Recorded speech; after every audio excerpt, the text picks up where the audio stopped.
Hello, dear lurkers. Welcome back to another episode of the Third Age Babylon 5 podcast. And damn, it's an episode I wish I wasn't here for. And I can't do this without alcohol, so cheers. The Long Dark we're talking about.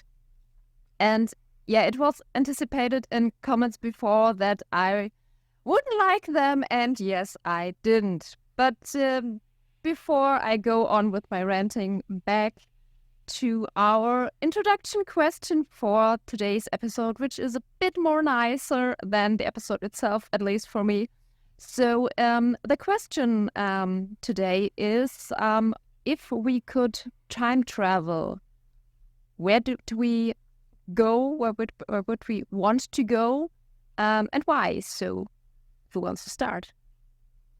I can start. And yeah, this will not be a short and easy answer to this, actually, because my first impulse was always to say I want to go into the future and I want to maybe have an intelligent time machine like the TARDIS where I could ask a question of where should I go, because I would like to go as far into the future that I could see what humanity will evolve to in the next interesting steps in evolution, but also not too far so that I could still find them and make them out. So I don't know. I would really like to see how humanity looks in, 5 million years if we make it until then. That would be very interesting. But also I could imagine to go to these important dates in the past. I could imagine to go into the Neolithic era and go into one of the very, very first cities like Jericho or something like that, where you are really at the birth date of a civilization as we know it. So dates like these would definitely interest me. Another thought I had was maybe the late medieval, early modern period, because I write a novel in that time frame. But I guess the other dates would be much more seductive because, they are much more difficult to grasp and much more difficult to imagine and to research. That was a low response. I'm sorry. It's a very decent response. I have a little trouble figuring out because with a general interest in history, like every either would be interested. Maybe this is a boring answer, but I would actually be kind of interested in just going back to the turn of the century, to the time frame where we have like so much history and such a firm established image of what the world is like, and just being able to go back there and see like how accurate is this actually would be quite interesting, and then just spending the rest of the lifetime figuring out where the sources went wrong. I don't know. Yeah, well, I have to say, I think I wouldn't go into or want to go into the future, just because I don't like the idea of that the future is set in stone. This kind of things. So I would also go back in the time and have a look like ancient Greece or the time where fancy balls were still a thing. But not necessarily, being part of this, just looking there, especially because in the latter part, I would really have a problem because I really can't dance. I'm afraid I go after my dad with more dancing beers. So, short answer to that and back to the Long Dark. Yeah, well, the very, very short synopsis, summarization would be we have a very old spaceship from Earth reappearing with a survivor, and again, people are dying, or, well, one was already dead, one on B5 is killed, and the big question is, what is it, who is it, and why? And it all resolves in a big shooting, and that's about it in this episode. It's a very straightforward plot the way you describe it. I like it. Yeah, well, obviously I left out the thing I have very much problem in this episode, and that is Franklin's, well, I don't want to call it romance experience, because no, it feels so wrong. So this time we have to skip my first impression because I will start ranting the whole episode long. So maybe you two will go for this one. I have this sneaking suspicion that we will get your general impression throughout this entire discussion sprinkled, so that works quite well. You have to live with it. I mean, the general consensus on this episode is fairly similar to that, so we're used to it as fans of Babylon 5 at this point. My first impression on this reviewing is it wasn't actually as bad as I remembered it being, as in the fragment parts were worse than I remembered, but then the rest of it was slightly more interesting than I remembered, so it kind of held the balance there. But in general, it still feels to me very similar to the Drazi plot that we talked about with the green and purple conflict, where there is an interesting idea here. On this episode, I feel like there's multiple interesting ideas here, but they are all kind of undercooked. And I have this sense that we will probably be able to have a really good discussion about it, but it's not really the episode itself that's providing a lot of the content there. And for that reason, it's maybe a neat conversation starter, but as an episode overall, I can't say I'm a huge fan. Yeah, I also remember from the first watch through this episode as one of those little adventures that you just sometimes have in a sci-fi show. For me, at that point, it had nothing super special. So, yeah, the other thing is that I have to start with this issue that watching it now, I see a lot more red flags in certain characters, which is nice because it shows that I grew up since I last watched it. So, yeah. Yeah, well, maybe on my part, to not address the elephant in the room right up front, I would go with, the beginning is that we have the Copernicus or the USS Copernicus appearing with an automatic recording.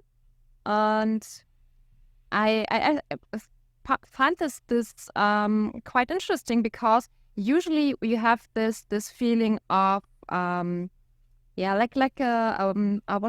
is it called, a time capsule from the past, where you usually have this kind of people in this spaceship that those watching it can relate to, like, oh yeah, this person could be someone from, I don't know, my neighborhood, or at least from my reality. Because it's usually the time. That's not what we have here, but also this space science fiction time that we have shown here, where they are already at this different line of reality. I think you could say. I think that's a really interesting aspect of it, right? That it once again hammers down this idea. The Babylon 5 universe has history. It's not just our modern world and then somehow it turns into the world of Babylon 5. We know that there are these different stages where they've been spacefaring and they had cryotubes, right? They have this whole stasis technology that usually is a staple of an entire science fiction setting. And here, that entire setting is already outdated and part of history as well, which is a really interesting thing. And this is one of the elements that for me worked a little bit better in this episode than I anticipated, because usually I'm really not a big fan of these episodes where somebody relatable goes into the sci-fi setting, because for me very often it then feels like it's the authors kind of patting themselves on the back and being like, oh my god, let's write this character that will tell everybody how cool this world is that we invented. And then it's a little bit just like, yeah, I mean, I already think this is very cool, this is why I'm watching the show. I don't really need a character on screen going, ooh, it's a spaceship for the first time. So yeah, I'm glad that Babylon 5 immediately takes a little bit of a different turn here. And I have to think of, I think it was Star Trek: The Next Generation, where this kind of setting is really memorable for me. Because there's a group of people that gets rescued. I think they were frozen because they had all some kind of illness, deadly, terminal, and in the future there will be a way to heal, and in one way that in Star Trek it all happens, and this is completely different, and also to show we evolved, the human kind evolved so much from this from our watcher's point of view. And here in V5 we don't have that. It's like no, we're still the same assholes as we were back in time. So I really like this cliche taken and completely smashed. I like this turn. I'm so glad that you bring this up, because I've been thinking today, the entire day, how do I jam this Next Generation reference into this discussion, and now I don't have to. But what you describe is also this episode where famously you have the great enlightened Picard explaining to people that we in the future, we aren't interested in accumulation of wealth anymore. We work for our own self-improvement, which has been like a sticking point in this canon forever now. And I think it's a wonderful side-by-side comparison, because on the one hand, I think it definitely has this element of Babylon 5 saying, we didn't evolve past war and conflict. Everything is just as bad as it ever was. But at the same time, in handling the story, I think it's a wonderful showcase how Babylon 5 isn't cynical about this. And to be a bit controversial, I think Star Trek sometimes is, because in Star Trek it's very much this idea, people of the 21st century suck. If you have just a random selection of people from the 21st century brought onto the Enterprise, they're the assholes, and they're gonna be greedy, and because they're greedy, our world sucks, and there's just nothing you can do about it. And when Picard says we evolved past this, he will never in a million years elaborate how. This, it offers absolutely no idea how do you get to this better enlightened point. It's just saying, wouldn't it be neat if everybody was better than they are? Which I feel like can be a hopeful message, but it can also be very cynical and self-deprecating. And here in Babylon 5, you have this world where, everything sucks, but this episode, in dealing with the entire, situation of having a lurker as a central character in this episode, also immediately gives you a very strong direction. If we were to improve our world, here's a very clear path on how to do that. And just addressing one issue very clearly. And that I feel like is very hopeful, because it tells you, hey, that if you freeze yourself and wait 100 years, the world isn't magically going to become a better place, but there are ways you can improve things right now. And that I find very hopeful. Now I have to ask, do you remember this Star Trek episode in a more clear? Because I'm not sure if every one of these frozen people were assholes. I just have to think I want to ask if we think of the same episode, because I have one in mind, but it has been so long since I've watched it. I don't know if it was TNG or the original series. One of them definitely is like this typical boomer capitalist. We have this one old dude who is like, you have your uncle who works in a bank over, and he tells you how to make millions and you don't want to. One of them is, but I think there were two more, and they had a bit more layers than this one, right? I remember this rich ass guy, and then there was I think it was a musician who's playing guitar, and a bit of a drinker, I think, with the had the resolution in all this with, hey, I can play all my old songs again. No one knows them anymore. And I remember. I mean, on one hand, okay, that's really positive way of thinking in this situation. On the other hand, it's also really going in this direction of it's not about the money, but of fame. I will generate fame through the music I already put out, which I know works, or at least worked back then. And yeah, I will be famous again. I mean, what is definitely the case, I am simplifying things if I make a blanket statement like that, right? There's also many other episodes in Star Trek that have this.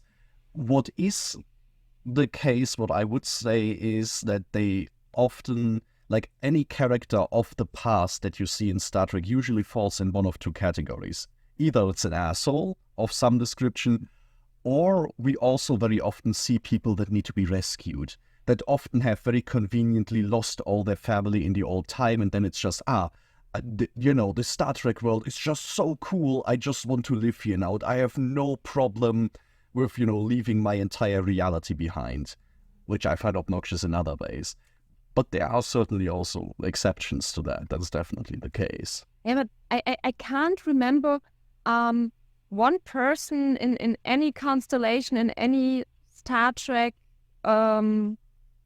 episode, I have seen that there was someone from the past where you were, oh yeah, I like this person. And I can totally feel how this person, how the emotions are for this person. That which tells a lot, because they are depicting us, basically. I mean, this is so arrogant to say, yeah, everyone is horrible, and I mean it kind of has this issue. You go first. It comes down to the main premise in Star Trek that I find difficult, that, as you have said, Picard never explains what happens, why is everything better, why are we better in our world now, because it has just this theory that he evolved, because as soon as you have warp drive, you evolve to something better and everything functions, and it's just that you magically are the next step of people. And that is just something, I mean, that would be as if when we talk about time traveling, as we did in our introduction question, as if I would assume that in medieval times, everybody was too stupid to wash their hands, and that's why we had the plague, which is definitely not how it worked. But there's just this, magically people get better, and people from the past are just, they don't have this one gene, they're stupid. It's kind of hard to write a science fiction setting on the premise people have evolved past personal conflict and this is why the world is so great, without in turn saying your world in the present time isn't perfect because you people are the problem, right? And there it becomes a little bit. Although I will stress here, this is not something that Star Trek alone is guilty of. I mean, in the entirety of Stargate, you kind of have this premise, only the Stargate program can interact with aliens, because if normal people found out, it would be chaos and anarchy and everybody would immediately freak out because we are just not evolved enough to handle this properly, which at some point also becomes ridiculous. Yes, especially because in SG-1, in the second half, where the Russians constantly make argumentations on why that is fucked up, how we deal with it, and they are written as the villains but have the better arguments. That's a bit sad. And we also, I think we should also stress that none of this stops us from watching Stargate or from watching Star Trek. We are fans, we like that, we just have our points. I think just the general emotions that this episode of Babylon 5 evokes spills over and we now start talking about other topics. It's going to be very hard to be very positive about things. We were talking about this time capsule thing. Actually, this is interesting. I have never thought about this kind of episodes as episodes to make the world relatable to us, to have characters that are more like us. Because, when I look at this lady written in the 90s with her on and off relationship, I don't think I can relate at all, but so that was an interesting point. I felt like, that's why we always have these episodes, but it had never occurred to me. I don't think I ever had that with anyone. One thing that I really love about this episode, though, and that is part of this plot that I wish had been more explored, because this premise that we have, this woman from 100 years ago that comes into our world and is confronted with the fact that our world isn't perfect. I think there's a really cool story here And the best glimmer of that we see is when she encounters Jakar, who tells her this wonderful quote, "The future isn't what it used to be." And just this as a premise of saying, hey, the world kind of sucks still, but on the other hand, you now can meet this really cool alien who feels exactly the same thing. And that in and of itself, like having this wider horizon, even if the world hasn't become perfect, there is so much possibility there. And there I also have to think of another Star Trek example that really fucked that up, actually. But Babylon 5 would have had the chance to make that better, because there is an episode in TNG also where they accidentally expose themselves to people that still live on this Bronze Age level. And of course, the assumption is they are still in the Bronze Age and they have to be stupid, although that we know that that's not the case. They have our brain size, but anyway. And they also write it that way that Picard is not able to explain to these people why he cannot bring the dead people back to life, because they see his spaceship, they see his technology, and it's written like, so they think he's God, he's a magician, he can do anything. And as if they were not able to grasp the fact that we have all of this technology and still the dead are dead. And it was just that he stayed this magician to them, and that was supposed to show that, they are just not evolved enough and that hurt.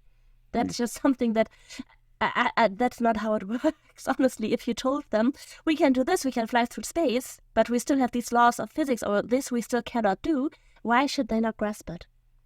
And so, yeah, that is an interesting opportunity to play around with that thought of how do characters react to seeing all of this, now I missed the English word, all of this. Progress. All of this progress. And also exploring what is new, what are all of these wonderful new things that we can do, and what still doesn't work. Where are the limits still? Because I think just this thought of never mind what we find, we still have limitations. That's interesting to explore. It is, and I mean, there it might even be interesting if the gap was larger than these 100 years still, but it is definitely still there. And I mean, we get in this episode a small glimmer of that. This woman from 100 years ago had no concept of hyperspace at all. But guess what? Her head doesn't explode when Franklin tells her, oh, we have gates that go into hyperspace and this is how we have interstellar travel. Because, oh my God, people have an imagination that allows them to understand concepts that they don't have seen on their own. It's almost like abstract thinking is a thing that humans can do. Maybe a little bit something on that. Do you have, maybe some of you have seen them, these postcards that were illustrated and painted like 100 years ago also, from how the 21st century looks like, and then you have like people who what is on there, like people who can have shoes that can fly and all of these, and it all looks like late 19th century, so super retro magical stuff, and nothing of that was ever invented, but it just, super sweet and nice imaginations. And it's also this wonderful example where if you break down the concepts on there, they are still completely valid. You can see that these people have the same level of imagination. Like if you were to explain the warp drive to them, they get the premise, even though they haven't heard of Star Trek before. I might say something controversial for some people out there, but yes, the thing with a vaccination, the idea is you get a plan integrated in your body that your body can break down to build something to fight the disease it's originated from. You do not have to understand the biochemical reactions that are going through in your body, or that are were done to get to this vaccination, to understand the concept. So goes in indirectly this thing, right? Like you don't expect, like whenever you have this idea, somebody in medieval times sees electricity and can only conceptualize it as magic. Like why? They have exactly as much theoretical knowledge of electricity as your average Joe using a toaster has, right? Like most of us don't really look into the science behind it and fully grasp that.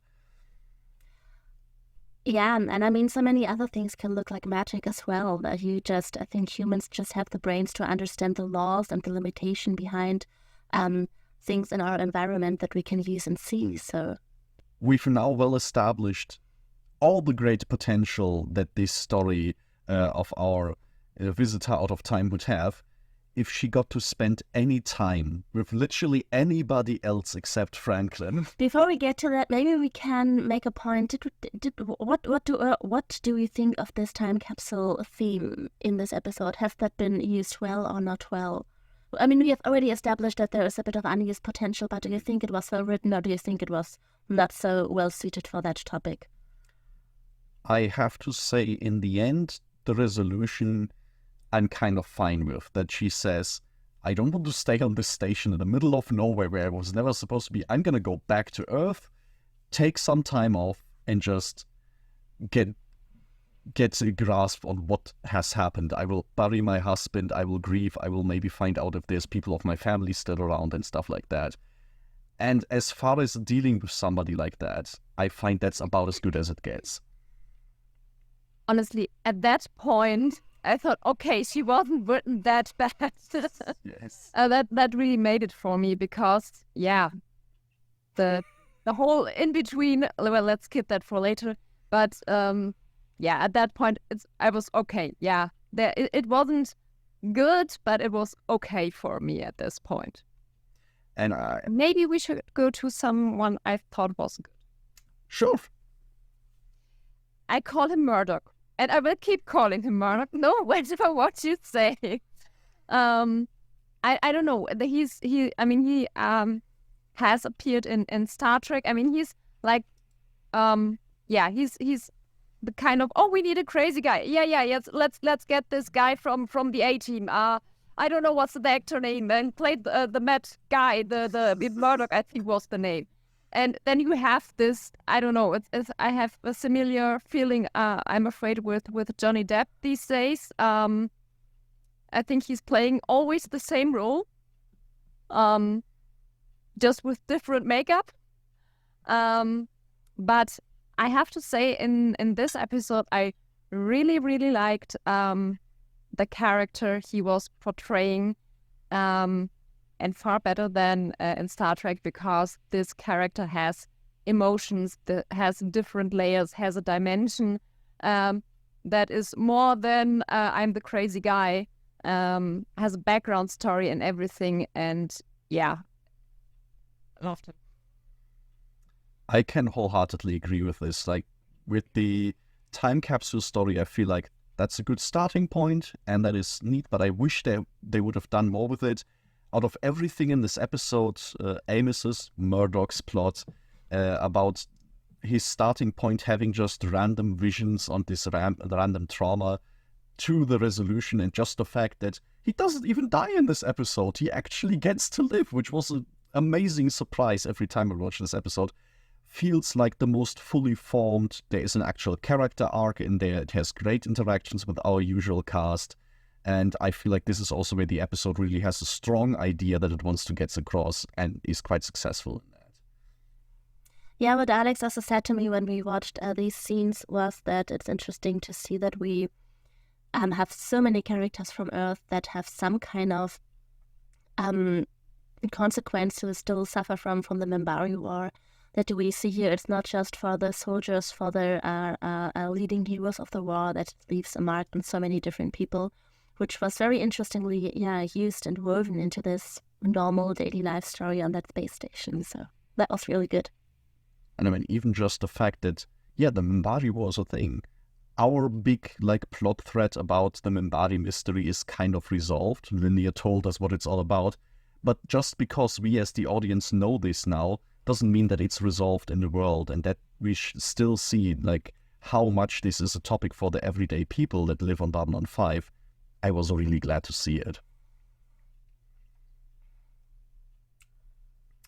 I mean, I have kind of the feeling that if I have nothing to bicker about, there's not much I have to say. I mean, we maybe let's go through his story in this episode, because this is the big thing, right? Unless you want to talk about the romance, but we can, leave that on the side.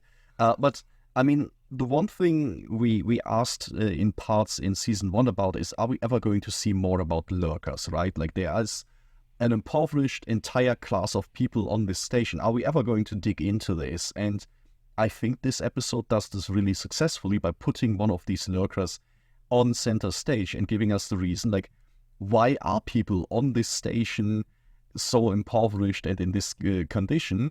Well, because they're veterans that nobody takes care of, as an example, that have to deal with these kinds of issues. And I think this is really nice to see that the show acknowledges this as an issue that exists, and seeing how all the different characters react to this, I find very, very interesting, like who refers to him by name, who refers to him by just this lurker, who trusts his word, who doesn't.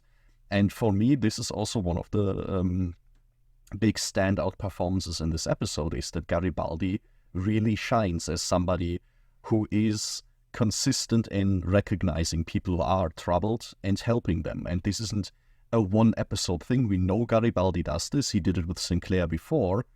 It's just nice to see that this side to him is persistently there and he's helping. He's actually good at this.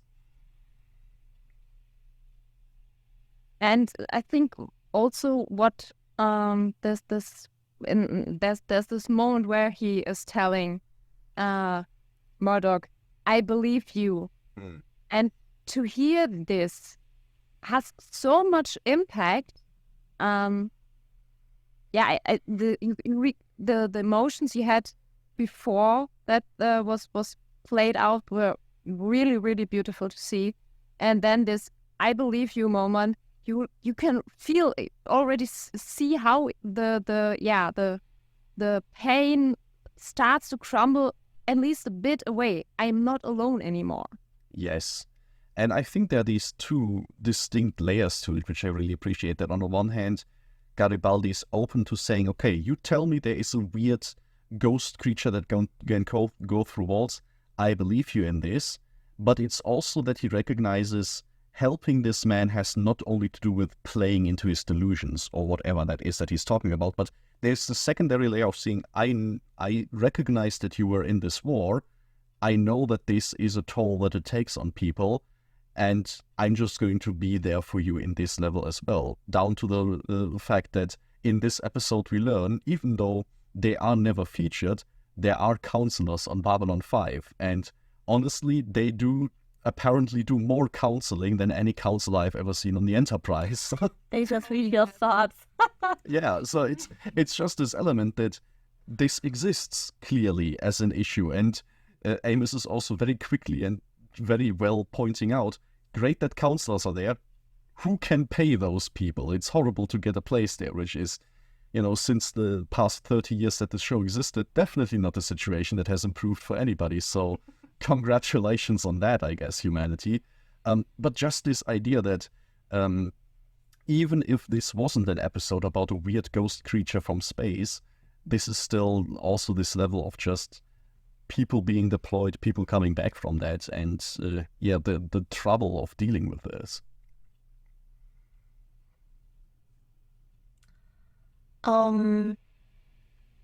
Yeah, and I mean, what we also have here in this plot is definitely a trope that can in parts be problematic, that you often have in sci-fi fantasy stories where you have a weird character who seems to have come up with a super weird story that seems delusional, like a fantastic fantasy or something, but you have a true core to it in the end, which is a trope too, and that can be super cool. And I think in Babylon 5 you often have this trope. We've already had that a few times in season 1, and each time it played out well. It was written in a way that it was used very good.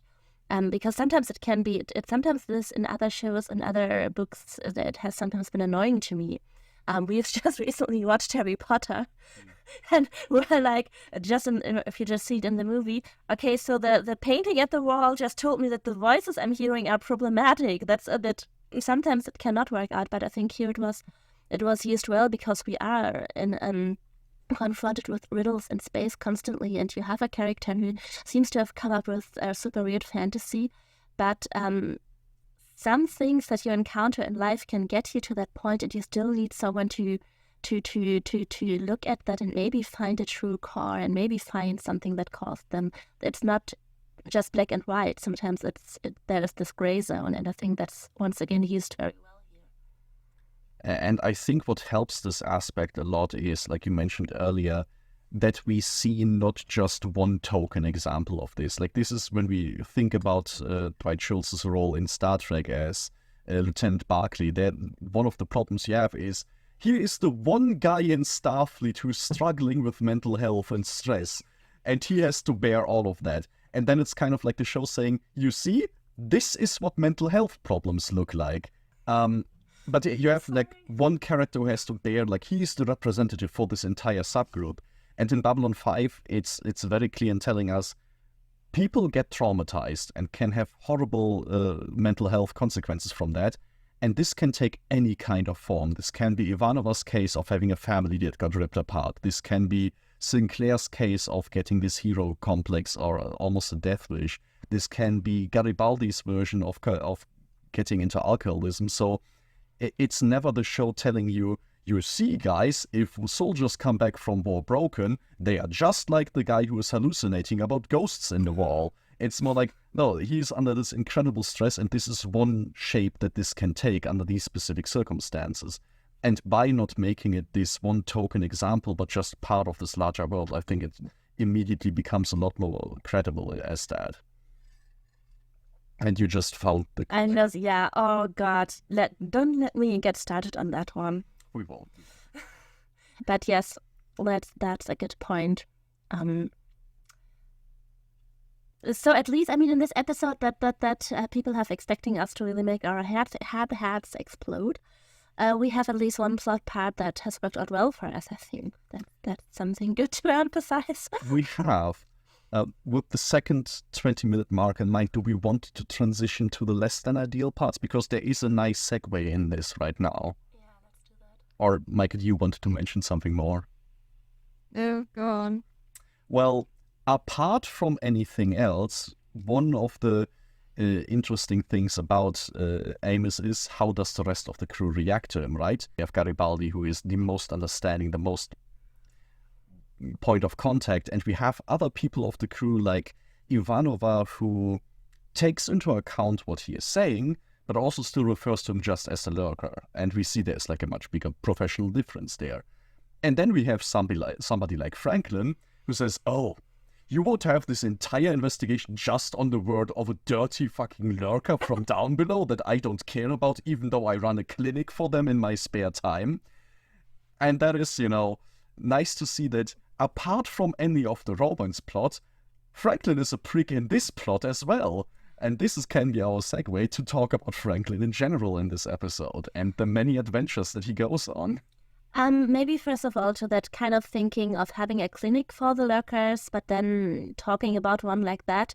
I think this kind of two ways of thinking or two ways of behaving is something that you see not super rarely in like psychologists, therapists, social workers. Sometimes they can function super well in these jobs and do all of these tasks. And when you meet them for a coffee, they are so biased and heartbreaking. I have had that at work so often that I thought, how the hell can you work with these people and then turn your back and then I don't know, joke about the autistic boy in the back? Sometimes you have that, and it's more often than you think. You can run it like a clinic for farm animals, right? There's no issue dehumanizing them in the same turn. So yeah, of course that happens. Yeah, Meike, do you want to get us started off on Franklin or? Well, to me, to go to take on the comment you made, Layla. My question to Franklin would be, if you consider them so much of like trash, why the hell are you running this clinic? Do you have some hero complexes to achieve, or do you, I don't know.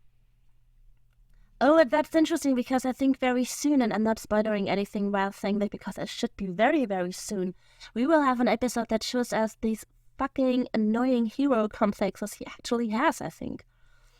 Well, I think it already got through here and there. The god complex of being a doctor and being able to save life. we will definitely answer this question, like, why the hell do you still run this complex? Probably just in this discussion, because I feel like there is an answer in here already that's gonna be useful. I think as we get into this half of the discussion in the episode, we should probably acknowledge there is, of course, a very simple explanation for all of this, what happens in this episode, which is it's a TV show, it's the 90s. Unfortunately, this is the kind of episodic love story that sometimes happens in 90s TV shows. And we can't just leave it at that in terms of as an explanation what the heck happens here. At the same time, we should also acknowledge it's not fun discussing it in that way, because then we just sit back and say, yep, it's shit. Let's move on. By the way, now that we get into this, do you actually have to cut out all of my swear words because it's on the internet and it's No. There's always There's always just a little box that I can click here. There is explicit content. This is not suitable for children, which for Babylon 5 is in general already the case, so that's fine. So I think it's still worth asking ourselves, like, why, Franklin? What is going on here? Even if the writers were just doing their normal 90s thing, I think there is something more substantial that we can get out of that. And talking about the hero complex he might have is a good start. Yeah, so I have to chime in there and to stop you, Alex, because you say, yeah, the authors just doing their job. They did a really good job in most moments so far. So this is a fuck up. I can't look over and say you did your job, because no, you fucking didn't. No, you can still expect better. yeah, I mean, but there's the question, was this an accident? Or did they want to write a character who has obvious flaws, but you kind of still like them? Or did they want to write a character people just hate on? This we can discuss. I would be careful of that, because sometimes I feel like we interpret a lot into these roles from our perspective now and give the writers maybe a little bit too much credit with that. Yes, but that's why it's a question, because for me, if they wanted to write a character who should be likable but has just some very, very fundamental flaws, with Franklin, that was a total disaster from my point of view. It's like a car crash. You don't want to watch, but you can't look away. Yeah. It forces you. Yeah, the whole problem of this love story is it doesn't feel genuine. It's just like, oh, a woman.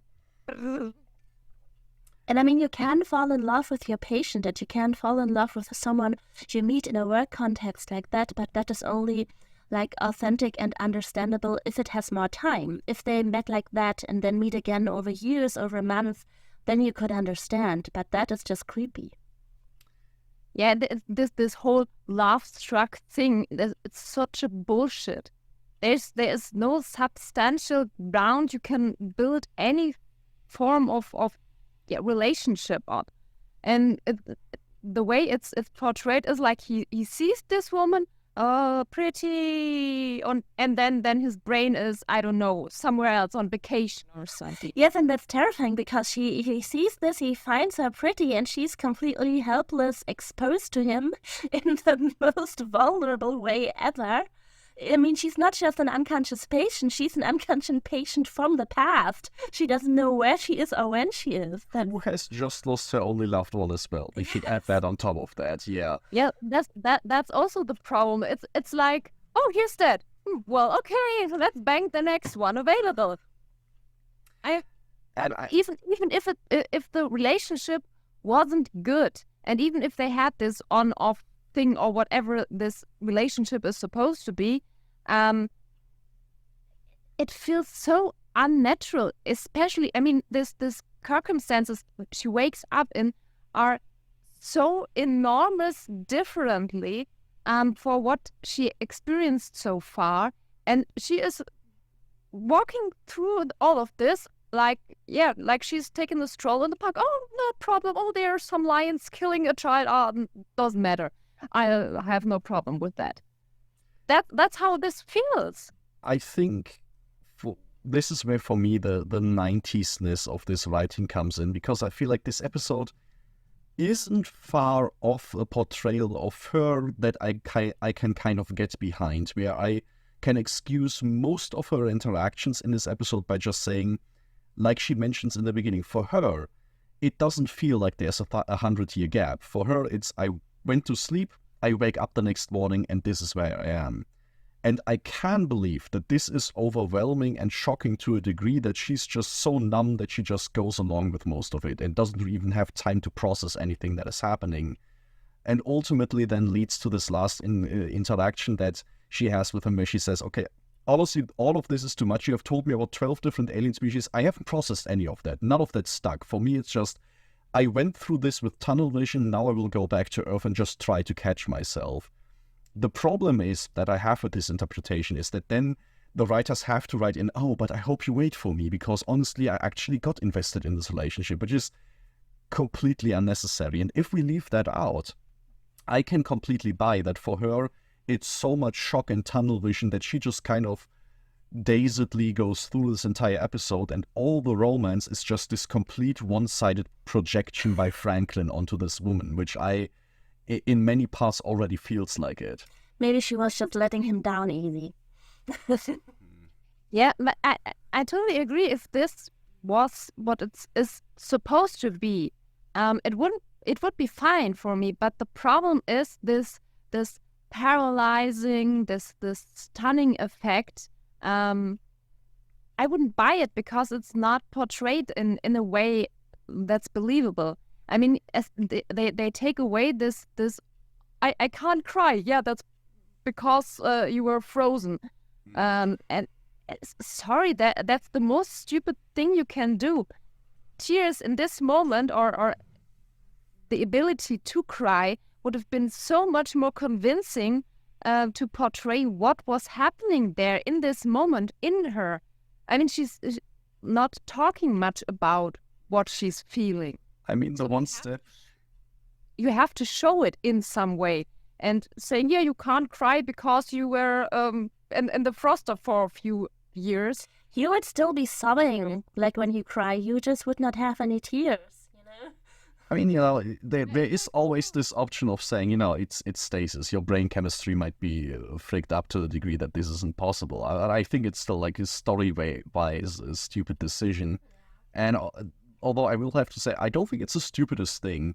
The stupidest thing is a step right after where she's like, oh no, my husband died. But then, honestly, the marriage wasn't going so great. So, we had been apart from, like, the idea that she rationalizes a lack of emotion by saying my relationship wasn't ideal blows my mind. Yes, but I don't know. I mean, if you think that they really, before space travel was explored or was a thing that humanity was actually capable of, that they had this on and off relationship and then stepped into these stasis things to blow themselves into space, not knowing if they would ever be found or who they would find them, kind of also feels like, I don't know, a crazy couple that goes on a suicide mission.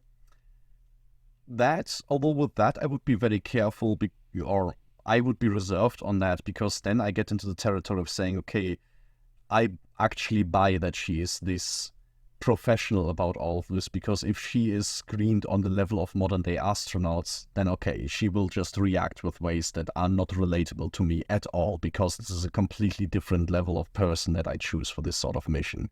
That I could buy. Actually, the first time I watched that episode, that was my interpretation. I mean, this it makes more sense than assuming it's just an everyday girl that gets onto this mission, right? Yeah, I mean, well, the point is, who do you get to do these kind of jobs? I mean, it does feel like a bit of a suicide mission to me, because, I mean, we do not know what the technology was at that time, 100 years before what we see. The question is, would they be saved? Could they be saved? Is there some sort of, way to go back for them? So if that's not the option, okay, then it really could be just a group of crazy people shut into space, because a sane person would not do this. I mean, it's this thing where it has to be crazy people, and the other side, of course, it can't be crazy people because they will kill each other, right?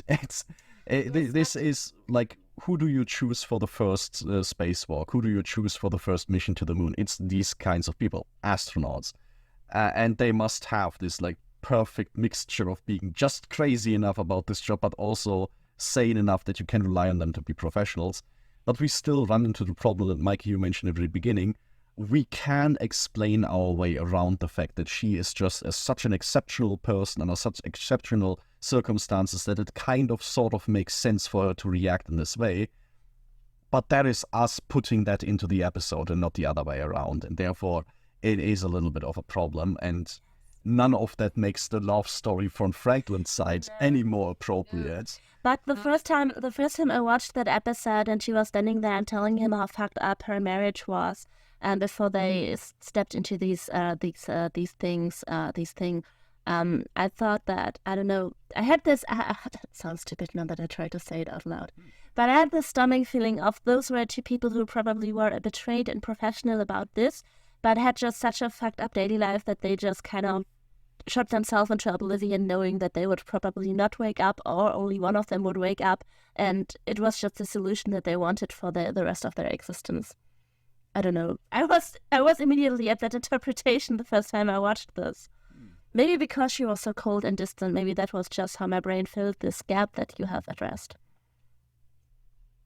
Yeah, well, I have to admit, I'm just going there in my head when you telling me all this, because I was so in shock of the things Franklin was pulling off. I was just, why are you doing this? Because, I mean, yeah, the whole situation doesn't make any sense apart from this, let's get to know each other. I mean, he is, I feel like he would be someone who would say, you have to be professional. You can't behave like that. And he is not behaving professional, not at all.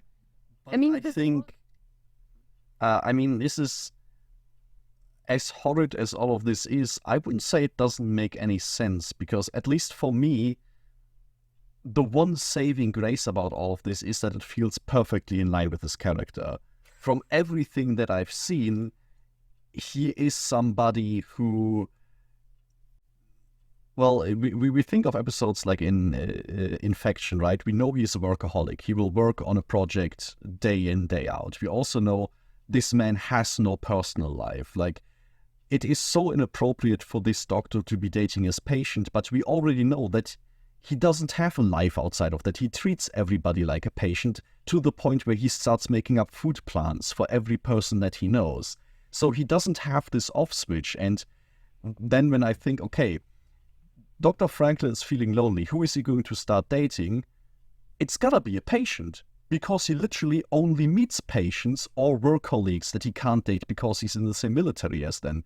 The guy spends his free time running a clinic in down below, probably not because he cares about lurkers, we know he doesn't in this episode, but just because being a doctor is his favorite thing to do ever.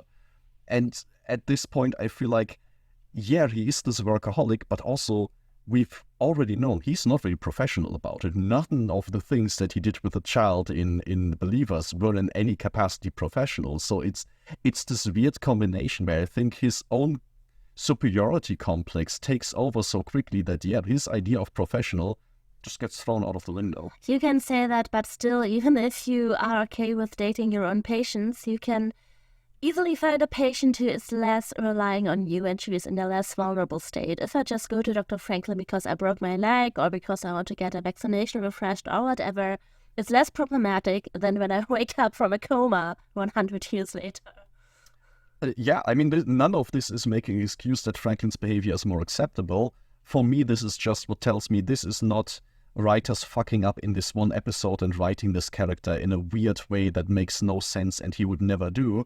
This is for me, oh no, he's just reaching his logical conclusion after being a fucked up character for 1.5 seasons that we've seen so far. Okay, yeah. And I think on that level, you know, you say there are more appropriate patients to do this for.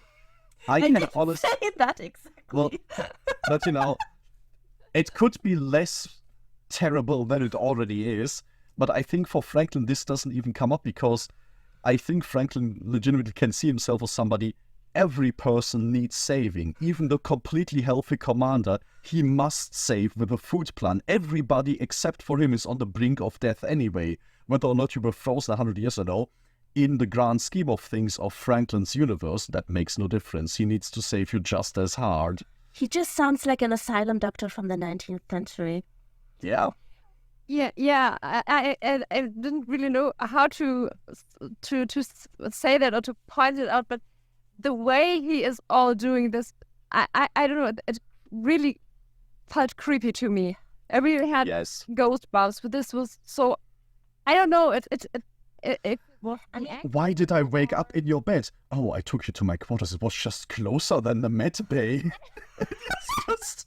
Oh my god. But when you just wake up from stasis and someone is there and petting your head. It's not like a touch on the shoulder explaining you where you are and whatever. It's just constantly petting your head. Slowly stroking your forehead very delicately. I could buy this if there would like an older lady where you have this mother-like figure. That would feel differently. Yeah. But from a middle-aged man that has no connection to you, and I mean, if he would have just petted her head shortly, it's okay, calm down, and then putting his hand away. Okay, I could have lived with it, but it's like Franklin keeps going and he will not stop. And it's stop. I don't know what is he trying to make her hair shine more. I don't know. And it gets immediately to this incredibly possessive level, right? He takes her to his quarters because that's closer. Sure, my guy, that makes a lot of sense. But then it's also the command. Sure, there were no one who could have helped him bring her. And the commander of the station comes to him, and the security chief comes to him, and Franklin heroically takes it on to protect his patient from them as well, and immediately gets confrontational from them. And so yeah, it is this like epitome of him just living in his own little world. And I think this is also why it doesn't occur to him. He would probably agree, oh yeah, what he's doing is highly unprofessional and highly creepy if anybody but him were doing it. But it is Franklin, who has only the best of intentions, so of course in that it's exceptionally okay. Like we see in Believers, where he says you have to believe and you have to respect other people's cultures, and then continues doing exactly the opposite for the rest of the episode. I think this level of double standard is in there. God, I was not here for the scene where he brought her into his own quarters because I had to get something to eat. Yeah. Oh, Glad. Thanks, not great. But I mean, all of this is just to say there is a silver lining here. And the silver lining for me is this isn't a one-time occurrence. This is something that in certain ways is in line with his character. So I can have a tiny little bit of trust that maybe the writers in the long run are aware of the fact that this is a problem and this isn't the character we should be cheering on. So maybe there is potential for change, or just a very smooth kick out of the airlock, whatever comes first. And we would be happy with it both, I think. I can definitely think of episodes where I have more specific other problems with him, but I don't know if the writers, I still sometimes feel like the writers were weirdly fond of him. But we can discuss that at any point later. I mean, we have the older woman who had this healing alien machine. Yeah. Her daughter and Franklin, there was something going on. It was the proto version of this. Yeah, but this felt more, it didn't feel right, but it felt more normal or natural than this one. I mean, the things he's saying, the way how he's saying them, I mean, in the end, he will need a place to stay. I can help. I mean, this is... Yeah. Honestly, yeah. I need... When he said this, I was like, oh gosh, I need therapy right now. It doesn't even feel like he's doing something out of fondness or on the level I like you. It's just on this creepy level of, I don't know, be my pet. It feels very much like after everybody on the crew rejected his food plans, Phantom needed a different project.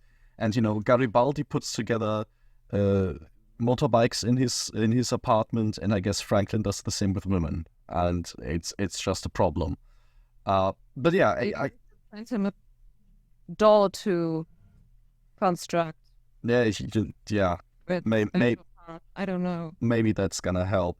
But yeah, I think it leaves us in this place where really the biggest question is, will this be recognized as a problem at any time? And I am hopeful that it will be, but I can also see that it's possibly a very long and rocky road for somebody to get there. I really like, though, how Sheridan reacted to Franklin, but also generally in this episode. Even though he has quite few screen time compared to other moments, if I compare it with Sinclair. Yeah. I really liked how he shut up Franklin. I mean, Sinclair would have been a bit more calm, I think, how I memorize it. So, yeah, Sheridan going there with, I'm not going to have any, take any words from you in this case, was really like, I think it is this also revelation of seeing other characters in this show see what Franklin is doing and are weirded out by it and not taking this, which is already a good step in the right direction. And yeah, I think Sheridan doesn't get a lot of screen time, but he is quick, like, also to connect the dots. He takes seriously what Garibaldi has to say, what Franklin says, what Maria herself says. So there is this level of, okay, he's just here to connect the dots. He's delegating responsibilities successfully here. I'm very glad to see that. And I mean, if we stick with Sheridan for a second, we have what feels to me very much like a season 1 style shootout in the end to resolve this episode. So of course the commander of the station has to go down there, which is painful to see. On the other hand, I did like how much more tactical he was with this, with like sending people around, taking a big squad with him, ordering heavy weaponry and stuff. He still shouldn't be there alongside Ivanova, but okay, I can buy that. Okay, we want to see that in the field he's actually a capable commander. Fine, I can get past that with a little bit of effort. Yeah, it was a bit more, it was bigger, a bit more of an effort, and not like the Sheridan Garibaldi show that go down to down below and have a shoot off. Yeah. So I really like how they constructed this, though it felt a bit sad for me. On one hand, it felt rather quick. I mean, we have when Sheridan comes down, that I don't know, there are 2 people lying unconscious on the floor. Yeah. Like it's something I don't really remember. Garibaldi pulled them out or something, and we didn't see this, which is interesting for a change. But it also felt rather fast-paced compared to what was until now, especially first season. And then this, one sting wouldn't hurt much. Okay, then we sting with all we have. And then it's just, we shoot with everything we have on this creature, and well, that resolves the problem. This is the second big part where I feel like the whole monster story of this episode has a lot of potential, but it does feel a little bit undercooked. It kind of needs to wrap up very quickly in the end. But maybe because we have crossed the next 20-minute mark, maybe we can talk about this monster part briefly. And aside from the concept of the creature in and of itself, the most interesting thing for me was actually the council discussion, where we have like this presentation of, okay, aliens are concerned about something weird going on the station. We have this little exchange between Londo and Jakar, and 2 different ways of dealing with this rumor that is going around the station. And I really enjoyed that part. Maybe we want to talk about that for a second. I love Londo's comment. Yes. Though I really like this way how to connect this creature, this killing with Jacquard's story, with the the coming darkness that will appear on B5 or everywhere in the universe. And it was a bit of a myth or legend, or let's say more of a legend telling we have here, and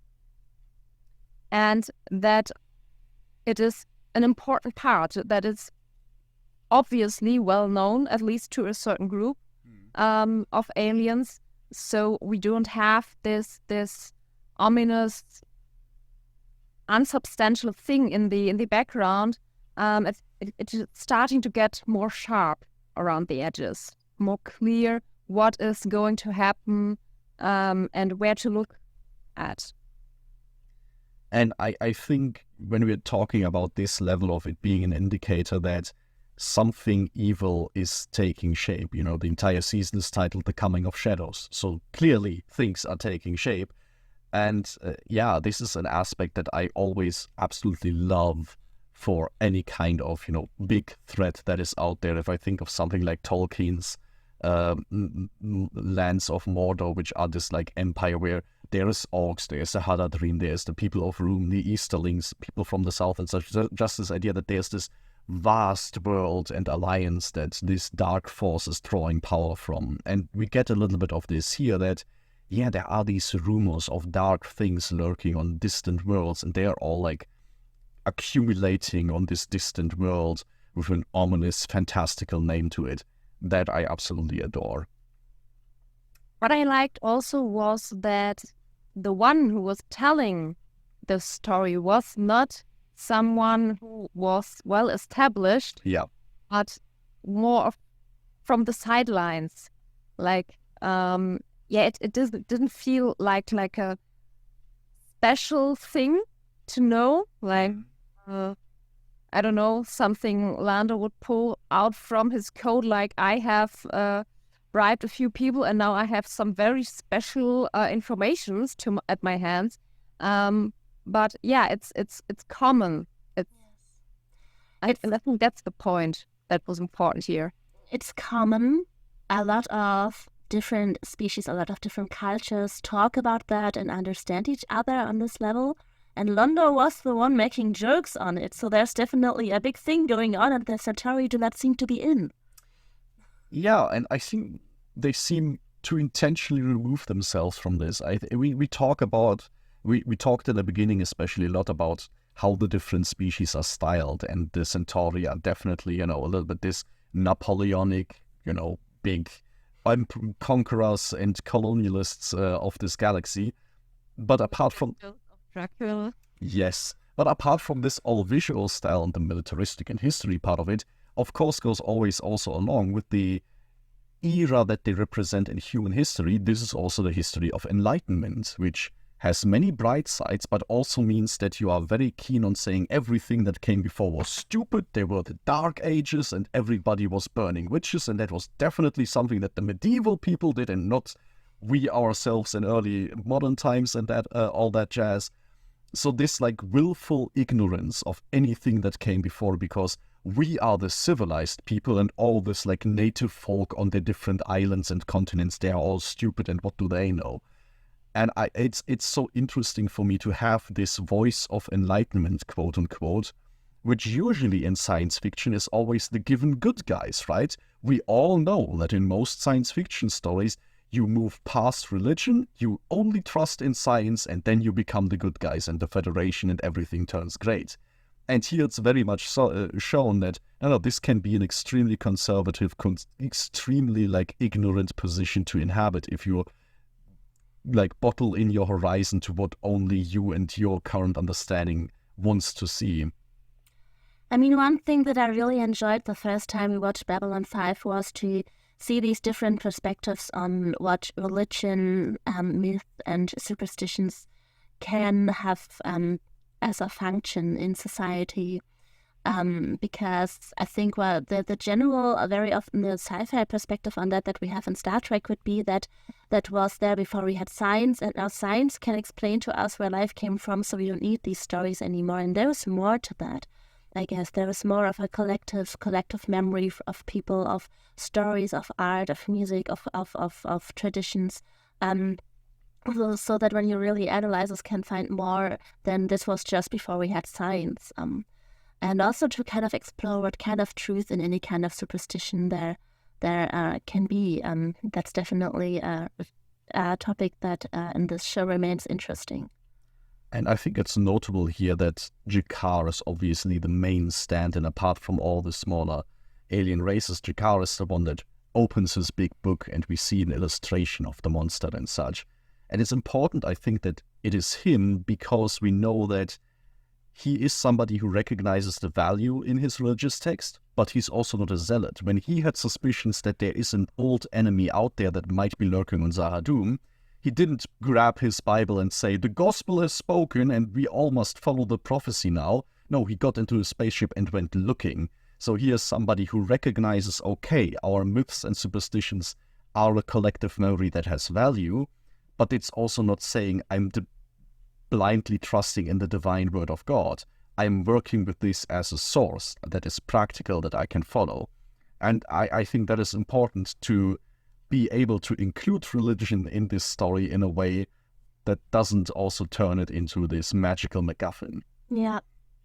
I mean, it holds some kind of truth, it holds some kind of a storytelling that for a reason meant a lot to a lot of people over thousands of years. That's important to remember.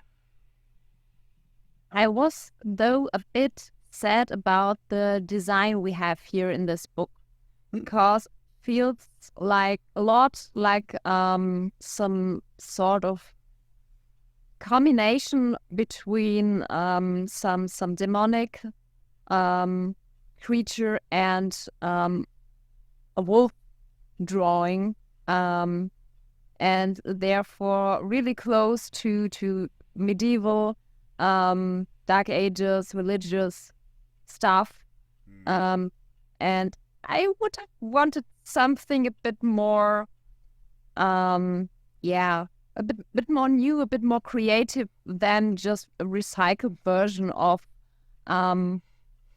medieval drawings, because I'm pretty sure that if you search on the internet a bit, you'll find a lot drawings or caricatures that are going in this direction, in the religious kind of thing, or the wolfish part would be when people were still accused of being werewolves and being I'm not sure. No, they were not hanged. I think they were quartered. I mean, at first, most of them were hanged, and then it depended on the hysteria, I guess, what you did with the body afterwards to keep it not intact. They were really creative, but yeah, these kind of drawings, I think, I'm not sure if I'm mixing up things, but I might remember something from a medieval pamphlet where a drawing in this kind of direction was there on it. It would have been a cool link to have the drawing more resemble the description that we get from Amos, right? A sphere encased in lightning and stuff like that, where we could have seen, okay, the image drawn into the book is something that is close to what other people observed it as. And that would have also been more unique. Yeah, though this tall, horned being is the shape is something we see when, I think, shortly before the creature we get to see it, right? Like it's vanishes, and just the design in general could have been more original in that case. Yes, but maybe we also get later an in-world explanation on why this was chosen, which we can still talk about what we think about that, but maybe. What saved the book pages for me actually were the written signs on the other page, because it had this very, very familiar looking, not very originally illustration, but then it had these you saw the Narn language, which looked to me like you read it from top to bottom, and it was in little pictograms. So it had a completely different writing style, which I just like, that you have this one familiar page, but then you have a completely different writing system that is more like this ancient writing systems like this.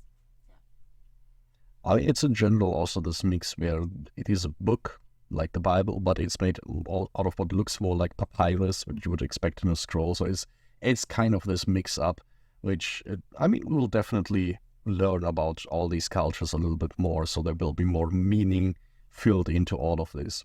But I can also definitely see that, as somebody who's big fan of very alien designs, for being as exotic as it was, the design of the creature itself could have been a little more. A bit too obvious to me. I think that's the problem. Yeah. If it would be a bit more shrouded, okay, could this be this or this as an original for this design? I think that would be different. But since it's like punching me in the face when I look at it, it makes me a bit sad. The last element of this that is like loosely connected, which I'm going to use as one last excuse to make a Tolkien reference, I do like that in all these discussions about this creature, they are referring to it as a soldier of darkness. Just as this idea that, similar to the Balrog in the Mines of Moria, the really scary thing about it is that we are fighting one of these things, and it's a super dangerous and scary monster, and it's just a foot soldier of what is to come. This isn't like the Dark Lord himself returning to something, or a dangerous demon ghost there's only 12 of. No, this is just a random entity that probably like thousands of exist out there in the galaxy, and they are all conglomerating on this like one world out there.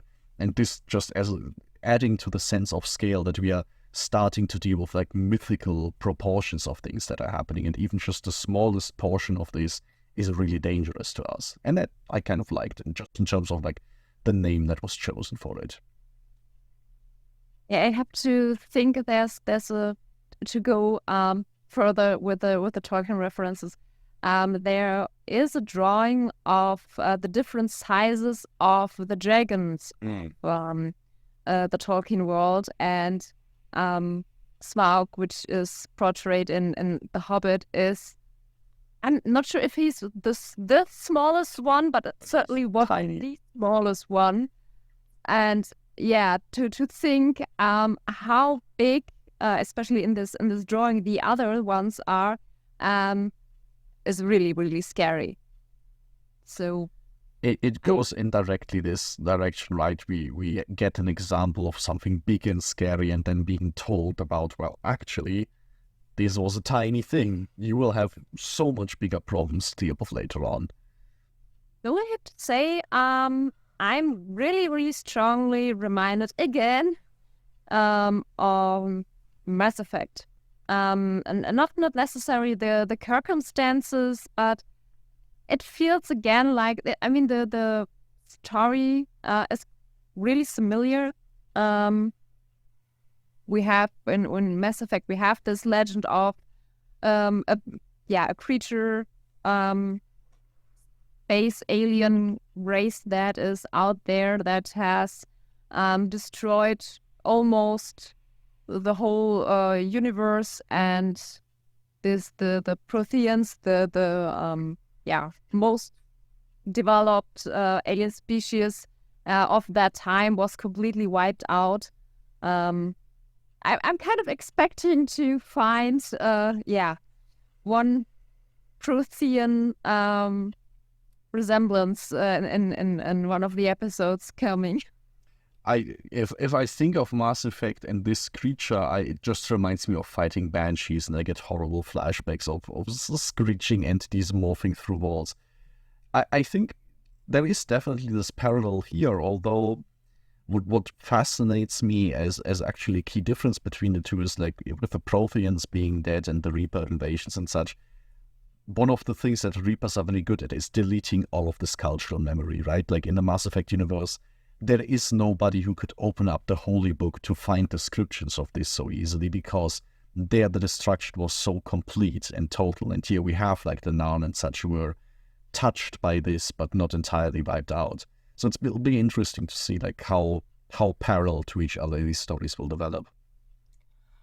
At this point, I have to say, when I watched it for the first time, I saw all of these signs that something bigger was going on in the galaxy, and I was curious about what would happen next. I was curious about why they were all going to the room, what this address that Jakar had given us actually meant. But I wasn't fully on board yet. These are not the episodes yet where I'm fully invested and where I have total trust that it was worth it, because all of these little signs that were here in this episode I still remember as, yeah, okay, something's going on, this TV show has a plot, but why exactly is it interesting? It completely was a riddle to me at this point. I mean, especially because like we are talking about something like Mass Effect and Tolkien, and for all the love that these works deservedly get, isn't exactly the most complex and compelling like sort of story in terms of others. Very clearly evil guys and very clearly good guys, and yeah, they're gonna fight at some point, I guess. And like with no further intricacies, it's easy to imagine that you could have a sci-fi show with this kind of build-up, and then it's just, we're gonna have one big space battle in the end, and that's gonna be it. That was the point. I was thinking, what can make this more? Because I always felt like there has to be more with your build-up, and I totally had no idea what that could be. See, this is where we can talk about Mass Effect again, which tries really hard towards the end to make something very experimental with it, and it kind of, at least in how critics reacted to it, fell flat very hard on its nose when it first attempted that. But we will get to things when we get there. For now, I think we've talked quite exhaustively about this episode. Maybe let's move on to our little tapestry, which is this beautiful roster that we've created with all the episodes that we're going to talk about. And we are slowly adding more and more threads to basically the connective tissue of Babylon 5. Because, like you already mentioned, there is a plot here, clearly, that is developing, but it is still very much a 90s level plot where, there might be a bad guy accumulating, and then in some season finale we have to deal with that. So we are also looking at all the themes, all the character elements, the little developments that might be interesting for us. And just as a very short recap, currently the big strings that we have are, one, there is some sort of coming storm. We've already noticed that in the second season we have seen more hints towards something big bad coming. The Technomages were talking about that, for instance. Then, as a holdover from Season 2, we have the whole big Minbari storyline, which now has less to do with this mystery about Sinclair and more with Dylan's change.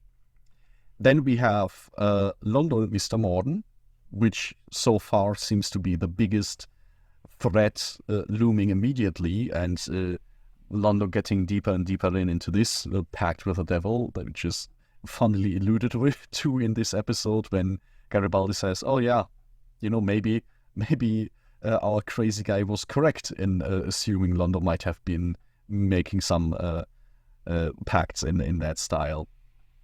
And the last big threat that we have is just the crew in general developing, so Garibaldi returning to his duty, Ivanova getting promoted, things like that. Now, with respect to all of that, I think we can all agree that our main coming storm threat has gotten a little bit of an update. Things are moving towards Zahadum. Other than that, things in this episode that felt relevant to the plot overall, relevant to the story of the station overall, and of course, most importantly, things that we might be looking forward to in terms of what other threats might come from this. Well, I would be interested to see what really is the connection of Jakar's book with the Dark Forces. And also maybe it would be interesting to see if we get more information of what kind of details the other races can provide.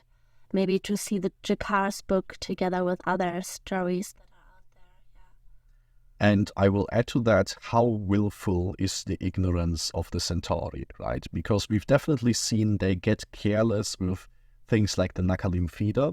So there are genuine just mistakes they make where they just get so ignorant that they forget stuff. But is this something where how much is Londo himself saying, oh, the idea of scary forces out there is preposterous, that would never happen. There's definitely not like wish-granting genies out there that somebody could make possibly the Faustian pact with that has backfired horribly and now he doesn't know how to get out there. That's crazy talk. That would never happen. So I wonder, like, how much is this also just playing up this part because he doesn't want anybody to know about it? I think on that plot, that's it. Yes. No, I don't want to. I mean, That's all we want to know about what will happen in the future. We do not talk about the rest, okay? this is, yeah, I think as we were watching the episode, I already said, like, no, Franklin's not going to get a call back from this girl because why would she? No. That's not even remotely to spoiler territory. Franklin and his interactions here, he was not even on his first date and talked about moving in together. Like, this is just not going to fly. I think it was nice to see picked up again, talking about the crew in general, that Garibaldi's role as sort of the Diana Troy of our cast, like being the one that deals with counseling people and such the most. I was very glad to see that this got picked up again. And, if we look forward to if a big storm is coming and things are going to go wrong, other characters might need some counseling, might benefit from Garibaldi being there.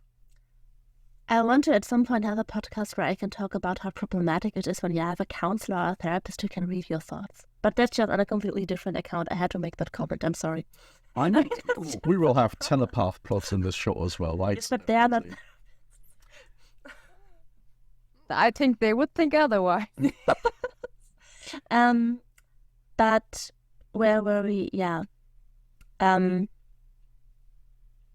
We still also have the whole idea of Captain Sheridan settling into his command, and I think in A Distant Star, last week's episode, we had him very much struggling with all of this. This time around, he felt very much back in the saddle. He was delegating, he was in the field active and such, so it feels like this part, he managed to get over some of the issues that he had.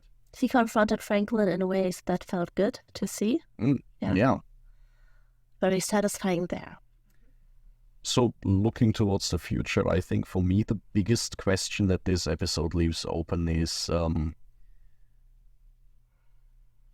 how much more are we immediately going to be confronted with the fact that either people are fleeing the coming storm or going towards it? Because we've seen both of these yet, and there seem to be so many individual forces in this galaxy that the alien races know about that are reacting to something happening out on the rim. And how much more is this going to become an issue? And how long is it going to take until, official forces take note of that? Like, how many technologies have to go across the rim before Earth Alliance says, hey, guys, what's happening there? This is weird, right? And this pile just starts getting bigger. Now they're getting a report that one of their colony ships got rerouted by a weird entity for no apparent reason. Surely somebody will take note of that and start investigating. I would hope. Yeah, I would have phrased it, hopefully someone will take note of this. Yeah. Because, well, I just read today a book where the bureaucracy was a big part in it again, and how horribly it can work, and things get twisted, and yeah. Realistically, I should say, somewhere on Earth there is a drawer with a document inside of it now. Hopefully somebody is gonna open that again and not forget about it. Alright.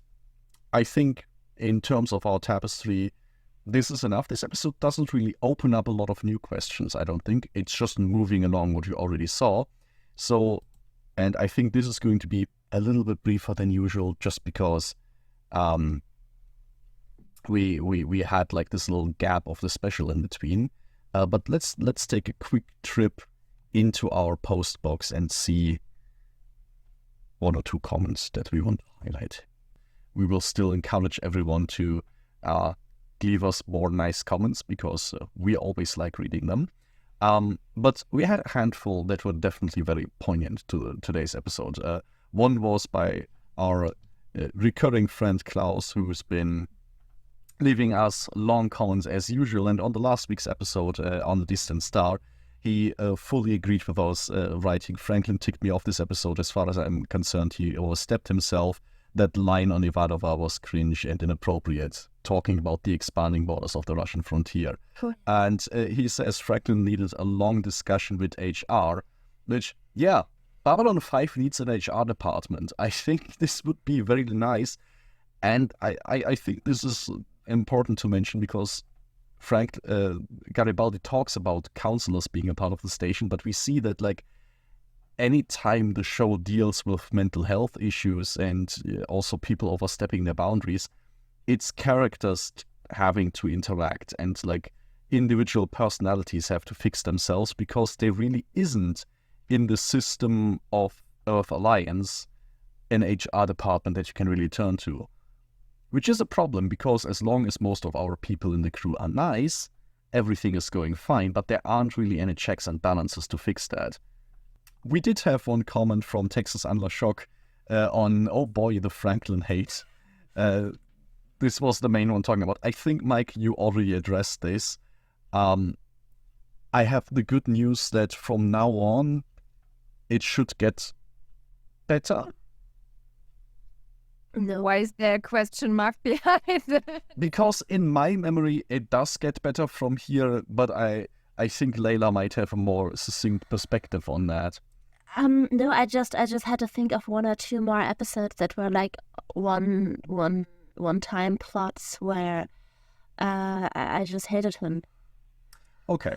Sorry, but I don't I think... might consider buying a baseball bat for Franklin. We can give you like a little voodoo doll of him. That would be good.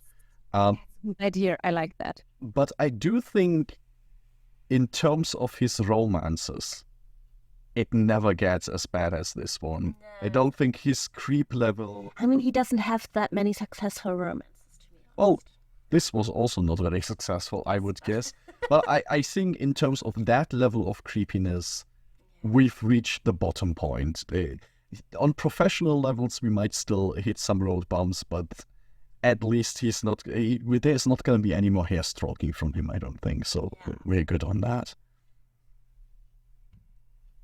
And, well, from Texas Unlock, we also got a longer comment on hyperspace in general. And there we have to admit, we did have a full discussion on FTL travels in various science fiction settings, including Babylon 5, of course. We weren't very happy with that, though.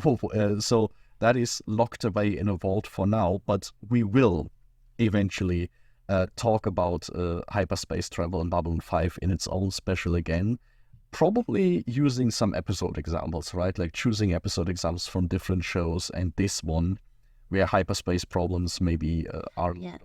I mean, we already tried that, but my concept wasn't really ready. So we made a recording, but we did never publish it because I really like that topic. I really like to also play around with what kind of limitations we find interesting, what kind of space travel holds, what kind of story possibilities.